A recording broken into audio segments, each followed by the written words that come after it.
President Donald ট্রাম্পের Iran নীতি এবং অর্থনৈতিক কৌশলের ওপর দেশের জনগণের আস্থা নেই বলে মন্তব্য করেছেন সেনেট মাইনরিটি লিডার চাক শুমার। বুধবার ক্যাপিটল হিলে সংবাদ সম্মেলনে তিনি দাবি করেন, দেশের ৭২% মানুষ ইরান যুদ্ধের বিরুদ্ধে এবং ৭৯% মানুষ জ্বালানি তেলের দাম বৃদ্ধিতে ক্ষুব্ধ।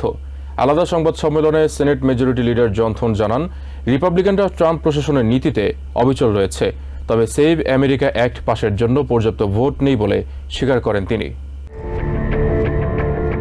ইরানের সঙ্গে সামরিক উত্তেজনা, সামরিক বাজেট ও সরকারি অর্থায়নকে ঘিরে সেনেটের রাজনৈতিক বিভাজন আরও তীব্র হয়েছে। বুধবার ওয়াশিংটনে এক সংবাদ সম্মেলনে সেনেট মাইনরিটি লিডার চাক শুমার প্রেসিডেন্ট ডোনাল্ড ট্রাম্পের ইরান নীতি ও অর্থনৈতিক কৌশলের তীব্র সমালোচনা করেন। এক জরিপের কথা উল্লেখ করে তিনি দাবি করেন, দেশের ৭১% মানুষ বিশ্বাস করে জীবনযাত্রার ব্যয় কমাতে প্রেসিডেন্ট ট্রাম্প পর্যাপ্ত পদক্ষেপ নিচ্ছেন না।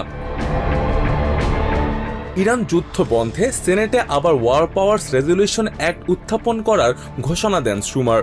ডেমোক্রেটিক সেনেটর প্যাটি মারি বর্তমান প্রশাসনের অতিরিক্ত সামরিক বাজেট বরাদ্দের প্রস্তাবের তীব্র সমালোচনা করে বলেন, কংগ্রেস ট্রাম্পের যুদ্ধের এটিএম বুথ নয়।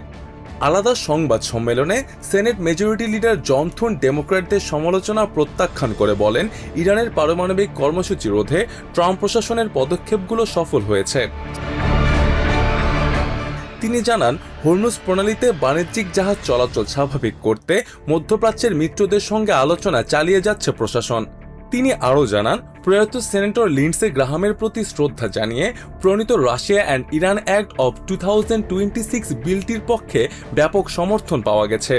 তবে প্রেসিডেন্ট ট্রাম্পের অন্যতম অগ্রাধিকার সেভ আমেরিকা অ্যাক্ট পাশের ক্ষেত্রে জটিলতার কথা স্বীকার করেন সেনেট রিপাবলিকান নেতা। থুন জানান, বিলটি পাশের জন্য অগাস্টে অবকাশকালীন ছুটি বাতিল করে ওয়াশিংটনে কাজ চালিয়ে যেতে প্রস্তুত আছেন। তবে এখন পর্যন্ত প্রয়োজনীয় সমর্থন নিশ্চিত না হওয়ায় তা যৌক্তিক হবে না বলে মনে করেন তিনি। মোস্তফা আশিকে নাবির, TVN 24 news desk. New York থেকে সম্প্রচারিত TVN 24 টেলিভিশন বিশ্বজুড়ে বাঙালির কণ্ঠস্বর।